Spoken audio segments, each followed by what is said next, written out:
ನೀವಿನ್ನು ಹೊರಡಬಹುದು. ಸರ್ ಒಂದು photo. Madam ಹತ್ರ ಬನ್ನಿ, ಜೊತೆಗಿರೋ ಒಂದು ಫೋಟೋ ಬೇಕು.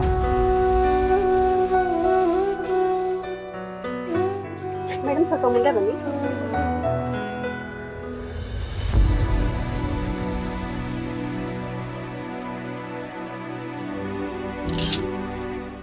ಸರ್ ಹೆಗಲ ಮೇಲೆ ಕೈ ಹಾಕೊಳ್ಳಿ.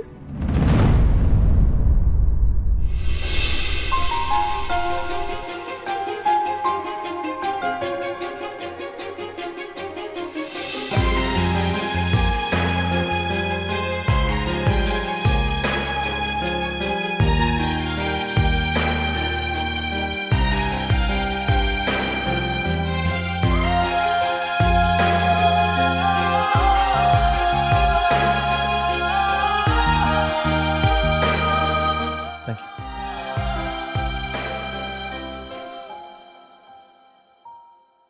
ಅಮ್ಮ, ಹೌದು ರಾಮ್, ಯಾವತ್ತಿದ್ರೂ ಈ ವಿಷಯ ಜಗತ್ತಿಗೆ ಗೊತ್ತಾಗಬೇಕು. ಇದಕ್ಕೆ ಸೂಕ್ತವಾದ ವೇದಿಕೆನ ನಾವೇ ಕಲ್ಪಿಸ್ಕೊಟ್ರೆ ತಪ್ಪಾಗಿ ಮಾತಾಡೋ ಬಾಯನ್ನ ಮುಚ್ಚಿಸಿದ ಹಾಗಾಗುತ್ತೆ. ಇಲ್ಲಾಂದ್ರೆ ಅವ್ರುಗಳೆಲ್ಲ ಒಂದಕ್ಕೊಂದು ಸೇರಿಸಿ ಮಾತಾಡ್ತಾನೆ ಇರ್ತಾರೆ. ಆದರೆ ಅಮ್ಮ, ನಾಡಿದ್ದು ಲೀಲಾ ನಮ್ಮನೆ ಸೊಸೆ ಅಂತ ಎಲ್ರಿಗೂ ಪರಿಚಯ ಮಾಡೋಣ, ಎಲ್ರಿಗೂ ಗೊತ್ತಾಗ್ಲಿ.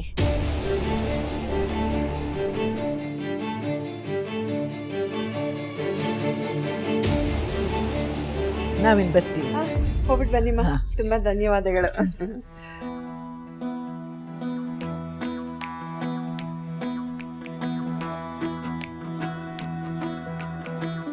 ಹುಷಾರು.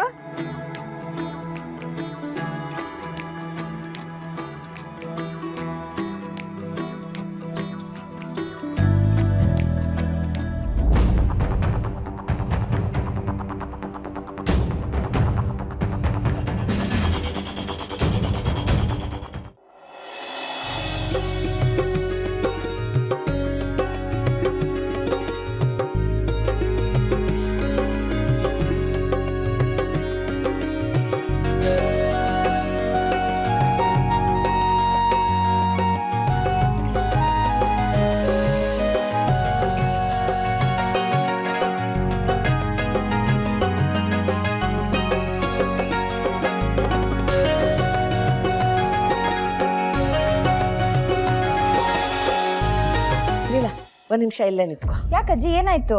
ಇಲ್ಲೇ ನಿಂತ್ಕೋ, ಹೇಳ್ತೀನಿ.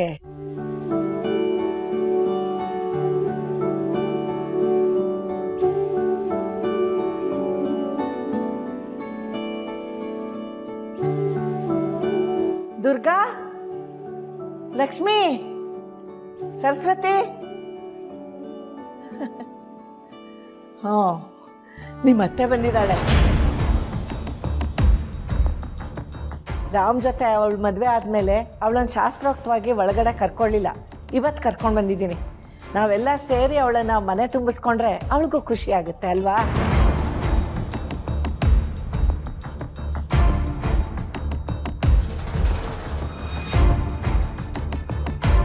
ಏನಕ್ಕ ಓದ್ಯ ಪಿಶಾಚಿ ಅಂದರೆ ಬಂದೆ ಗವಾಕ್ಷಿಲಿ ಅನ್ನೋ ಥರ ಮತ್ತೆ ಬಂದು ಒಕ್ಕೂಸ್ಕೊಂಡಿದ್ದಾಳೆ.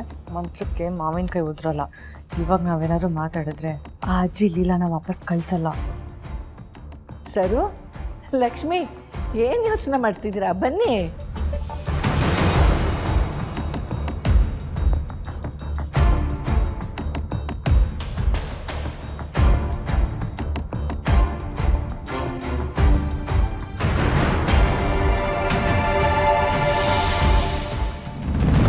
ಏನು ಇಲ್ಲೇ ನಿಂತಿದ್ಯಾ?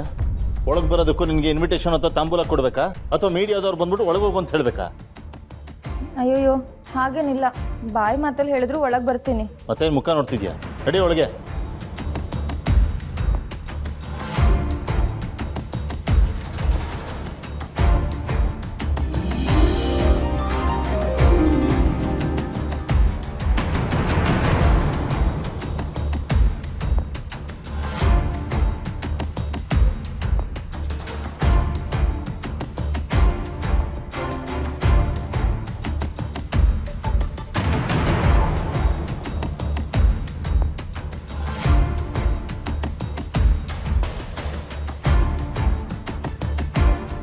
ಒಂದು ನಿಮಿಷ ನಿಂತ್ಕೋ, ಹತ್ರ ಬಾ.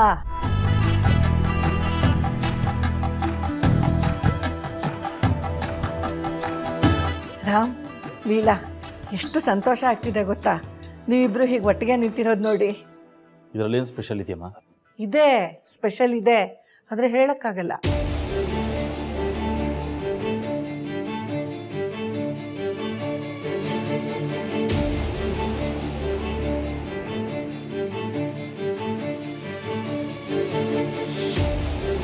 ಅಂತೂ ಎಲ್ಲ ನಾನು ಅಂದ್ಕೊಂಡ ಹಾಗೆ ಆಯಿತು. ಇವಾಗ ಏನಾಯ್ತಜ್ಜಿ? ಅಂದರೆ ನಿಮ್ಮಿಬ್ಬರನ್ನು ಶಾಸ್ತ್ರೋಕ್ತವಾಗಿ ಮನೆ ತುಂಬಿಸ್ಕೊಳ್ಳೋ ಹಾಗಾಗಲಿ ಅಂತ ಅಂದ್ಕೊಂಡಿದ್ದೆ. ಆಗಲಿಲ್ಲ. ಆದರೆ ಇಬ್ಬರು ಬಲಗಾಲಿಟ್ಕೊಂಡೇ ಒಳಗೆ ಬಂದಿದ್ದೀರಿ ಅಂದಮೇಲೆ ದೇವ್ರ ಆಶೀರ್ವಾದ ನಿಮ್ಮಿಬ್ಬರ ಮೇಲೂ ಇದೆ ಅಂತ ಆಯಿತು. ನೋಡ್ತಿರು ಲೀಲಾ, ನಿನ್ನ ಜೀವನ ಹೇಗೆ ಬದಲಾಗುತ್ತೆ ಅಂತ. ಸರಿ, ಈಗ ಬಾ.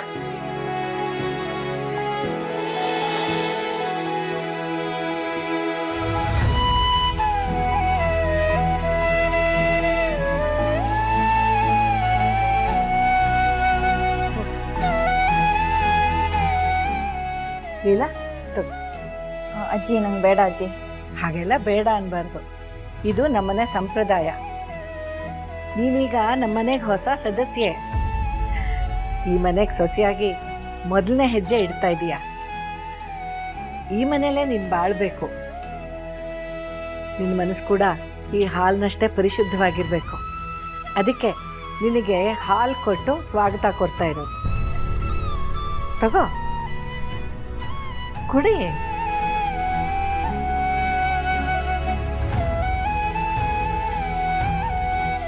ಯಾಕೆ ಪುಟ್ಟ ಕಣ್ಣಲ್ಲಿ ನೀರು?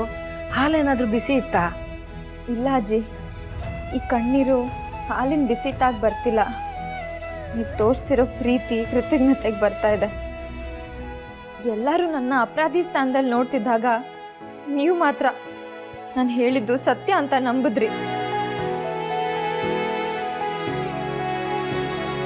ಎಲ್ಲರೂ ನನ್ನ ಮನೆಯಿಂದ ಹೊರಗೆ ಹಾಕಿದಾಗ ನೀವು ಮಾತ್ರ ಅವರು ಎಲ್ಲರನ್ನೂ ಎದುರಿಸಿ ನನ್ನನ್ನು ವಾಪಸ್ ಮನೆಗೆ ಕರ್ಕೊಂಡು ಬಂದಿದ್ದೀರ. ಒಂದು ಹೆಣ್ಣು ತವ್ರ ಮನೆ ಬಿಟ್ಟು ಗಂಡನ ಮನೆಗೆ ಕಾಲಿಡುವಾಗ ಅದು ಅವಳಿಗೆ ಹೊಸ ಪ್ರಪಂಚ ಆಗಿರುತ್ತೆ. ಗಂಡನ ಮನೆಗೆ ಕಾಲಿಡ್ತಿದ್ದ ಹಾಗೆ ಅಲ್ಲಿರೋರೆಲ್ಲ ಹೊಸಬ್ರಾಗಿರ್ತಾರೆ. ತನ್ನವ್ರಂತ ಯಾರೂ ಇರಲ್ಲ. ತಾಳಿ ಅಂದರೆ ಒಂಟಿತನದ ಬೇಡಿ ಅಂತ ಏನೇನೋ ಕೇಳಿದ್ದೆ. ಆದರೆ ಇಲ್ಲಿಗೆ ಬಂದಮೇಲೆ ಅದೆಲ್ಲ ಸುಳ್ಳಾಯಿತು. ಯಾಕಂದರೆ ಪ್ರತಿಯೊಂದು ಹಂತದಲ್ಲೂ ನೀವು ನನ್ನ ಜೊತೆಗಿದ್ದೀರಾ. ಒಂಟಿ ಅನ್ನೋ ಭಾವನೆ ನನ್ನ ಹತ್ರ ಸುಳಿದೇರ ಹಾಗೆ ಕಾಪಾಡ್ಕೊಂಡು ಬಂದಿದ್ದೀರಾ.